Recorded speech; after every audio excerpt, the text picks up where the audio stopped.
All right, class 10. Now we move on to the next lecture of money and credit. In the last lecture, you have seen that what is the role played by money in our life and what are the different forms of money. You have seen the cash, notes, coins, demand draft, check, debit card, credit card. Okay, so these all were the part of money, and what role does money play in our life? You know that money act as a medium of exchange. तो barter system था पहले, barter system को अब हटा के money introduce किया गया और मनी अब नए नए फॉर्म्स में आ रहा है, जिसमें आप देखते होंगे प्लास्टिक मनी एक नया ट्रेंड आया है, जिसमें आप देखते हैं क्रेडिट कार्ड, डेबिट कार्ड। तो ये था सारा पैसा और पैसे की इम्पोर्टेंस क्या रही। अब बात करते हैं इस लेक्चर में क्रेडिट की। क्रेडिट यानी सिंपल लैंग्वेज में इसको समझे लोन। तो लोन जो होता है वो आप सभी को पता है। Credit refer to an agreement in which the lender supply the borrower with money, good or services in return for the promise of future payment. तो लोन जैसा आप सबको पता है एक एग्रीमेंट होता है दो पार्टियों के बीच में, जिसमें जो देने वाला है, जो उधार देता है, जो लोन देता है, वो क्या उधार दे सकता है? पैसा दे सकता है, कोई चीज़ दे सकता है, या कोई सेवा, कोई सर्विस दे सकता है। और किसके बदले में? फ्यूचर पेमेंट, उसको उसके बदले फ्यूचर में पैसा मिले। तो लोन किसे कहेंगे? कोई सेवा की गई हो, कोई सामान दिया गया हो या फिर पैसा दिया गया हो और उसके बदले फ्यूचर में पेमेंट दी जाए, इसे लोन कहते हैं। तो यहाँ पर आप देखेंगे टू डिफरेंट क्रेडिट सिचुएशंस, दो अलग अलग तरह की सिचुएशंस जिसमें लोन रोल प्ले करेगा, अच्छा और बुरा। ओके, तो दो एग्जांपल यहाँ पे हम देखेंगे लोन के। तो loan system clear. Festive season, अब यहाँ पर बात करते हैं सलीम की। तो पहला केस है सलीम का। In this case Salim obtain credit to meet the working capital needs of production. Salim की यहाँ पर फेस्टिवल सीजन आया हुआ है और आपको पता है फेस्टिवल सीजन में भारत में शॉपिंग बहुत ज़्यादा होती है। आपने न्यूज़पेपर में पढ़ा कि लगभग पिछले दिनों मोदी ने जो लोगों से अपील की थी कि वो ज़्यादा से ज़्यादा इंडियन प्रोडक्ट को खरीदे, तो उसी का रिजल्ट रहा कि जो भारत के दुकानदार रहे उन्होंने ऑलमोस्ट ये एंटिसिपेट किया गया कि 70,000 करोड़ की सेल हुई है ड्यूरिंग दिस फेस्टिवल सीजन। तो फेस्टिवल सीजन में लोग खरीदारी ज़्यादा करते हैं। ये जो सलीम है इसका यहाँ पर शू मेकिंग बिजनेस है और इसको पता है फेस्टिवल में आगे इसके शूज़ की डिमांड काफ़ी ज़्यादा होगी, तो ये अपने प्रोडक्शन को बढ़ाने के लिए यहाँ पर लोन लेता है ताकि अपने प्रोडक्शन को बढ़ा सके।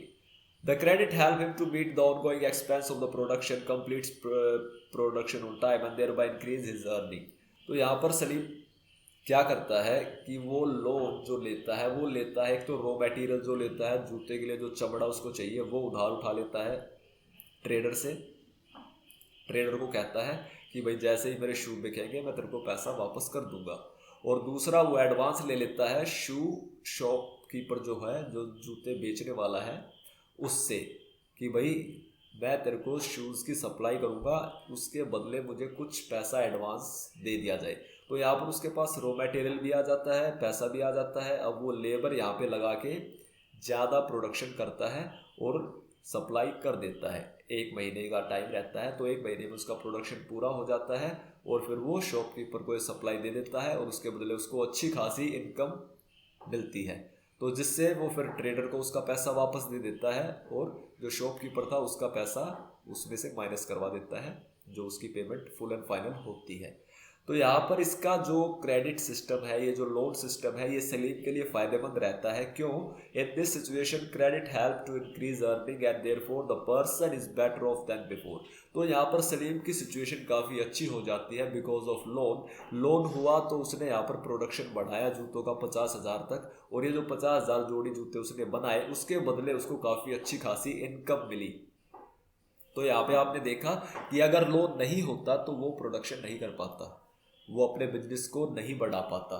यहाँ पर लोन रहा तो उसकी वजह से उसके लिए इजी रहा बिजनेस को बढ़ाना, प्रोडक्शन को बढ़ाना। और फाइनली हम कह सकते हैं कि in this situation loan play an important role. Loan play an important role in the development of the business. तो जो सलीम का बिजनेस रहा इसमें यहाँ पर काफ़ी फायदा हुआ। अब बात करते हैं स्वप्ना की। तो स्वप्ना एक लेडी है यहाँ पर जो बेचारी खेती वगैरह करती है। तो स्वप्ना की सिचुएशन में क्या कहता है कि Swapna a small farmer grow groundnut on her 3 acre of land. She takes loan from the money lender to meet the expense of cultivation. यहाँ पर उसकी मूंगफली की खेती करने के लिए, एक छोटी किसान है जो मूंगफली अपने खेत में उगाती है और उसकी खेती करने के लिए वो गांव के मनी लैंडर से, गांव का जो बनिया होता है, साहूकार होता है, उससे पैसा उधार लेती है, hoping that her harvest would help repay the loan. उसको उम्मीद है कि उसकी जब फसल होगी तो फसल अच्छी बिकेगी और वो उसको लोन को चुका देगी। Midway through the season the crop hit by paste and the crop fail. और इसी बीच क्या होता है कि फसल में कीड़े लग जाते हैं और उसकी फसल जो है वो खराब हो जाती है। दो सपना spray her crop with expensive pesticide, it makes little difference. She is unable to repay the money lender and that grow over the year into a large amount. उसने हालांकि दोबारा पैसा लेकर महंगे स्प्रे किए लेकिन फिर भी उसका असर इतना नहीं हुआ, उसकी फसल फिर भी खराब हो चुकी थी। और इससे क्या हुआ, जो मनी लैंडर से उसने पैसा उठाया था वो उसको चुका नहीं पाई। तो जिससे क्या हुआ कि स्वप्ना का जो कर्जा था वो बढ़ता रहा, क्योंकि यहाँ पर हाई इंटरेस्ट रेट होता है अगर आप लोकल मनी लैंडर से पैसा लेते हो। Next year Swapna take a fresh loan for cultivation. It is normal crop this year but the earning are not enough to cover the old loan. अगले साल बेचारी ने फिर लोन लिया ताकि दोबारा फसल को उगा सके। इस साल भी फसल अच्छी नहीं हुई, सिर्फ काम चलाओ रही और उसने दोबारा लोन पे करने में उसकी प्रॉब्लम रही, वो उससे भी लोन पे नहीं कर पाई और थक हार कर क्या हुआ, she has to sell a part of land to pay off the डेप्ट। और उसकी अपने ज़मीन बेचनी पड़ी उस लोन को चुकाने के लिए, क्योंकि वो ब्याज इंटरेस्ट रेट इतना था, वो बढ़ता जा रहा था और स्वप्ना के लिए सिचुएशन जो थी वो क्रिटिकल हो चुकी थी। तो ये थी सेकंड सिचुएशन। आपने देखा कि क्रेडिट या लोन कैसे किसी के लिए एक डेवलपमेंट लेकर आ सकता है और कैसे किसी को नीचे गिरा सकता है। तो स्वप्ना के पास जो रही सही ज़मीन थी वो भी बिक गई और सलीम का बिजनेस जो था वो बढ़ गया। तो ये है क्रेडिट का रोल। क्वेश्चन पुट अप होता है कि credit play an important role.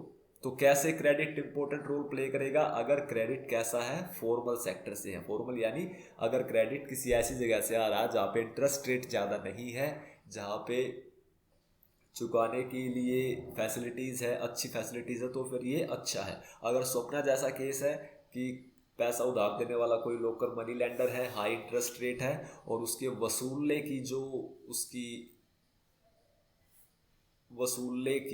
उसकी जो एक सिस्टम है उसका, वो भी अच्छा नहीं है।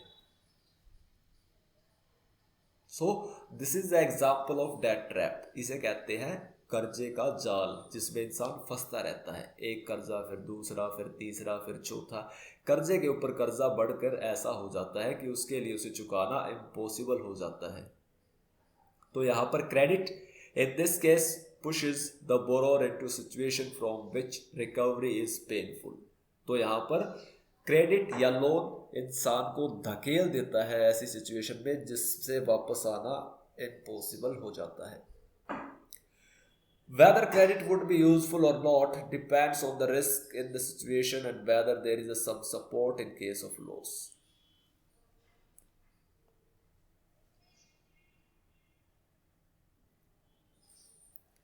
तो यहाँ पर क्रेडिट यूजफुल हो या नहीं हो ये किस बात पे डिपेंड करता है कि रिस्क कितना है, कि अगर लोन ना चुका पाए तो क्या हो।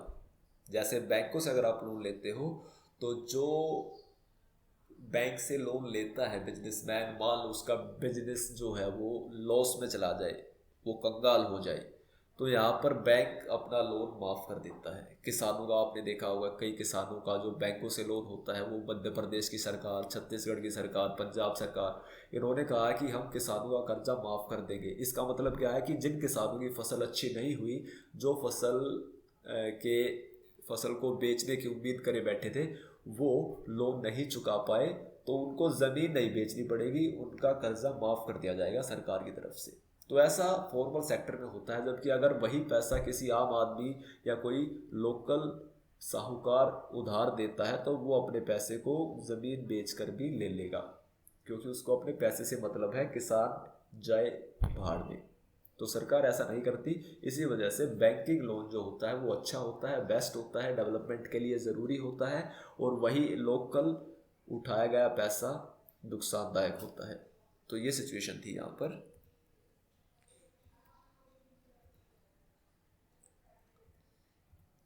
टर्म्स ऑफ क्रेडिट, तो क्रेडिट की शर्तें क्या क्या है, क्या क्या लोन लेने की शर्तें होती है। Every loan agreement specifies an interest rate which the borrower must pay to lender along with the repayment of principal.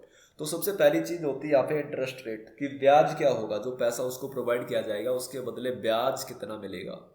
In addition lender also demand collateral against loan, और इसके साथ साथ जो उधार देने वाला है वो कुछ गारंटी भी मांगेगा कि उसका अगर पैसा वापस नहीं मिले तो फिर वो अपना पैसा कहाँ से पूरा करे। तो इसे कहते हैं कोलेट्रल। कोलेट्रल यानी security is an asset that borrower owns and uses this is as guarantee to lender until the loan is repaid. तो कोलेट्रल या सिक्योरिटी एक ऐसी एसेट या ऐसी संपत्ति होती है, जैसे ज़मीन है, फ्लैट है, कोई गाड़ी है, कोई लाइफ स्टॉक है, गाय भैंस है, या फिर बैंक में जमा पैसा है।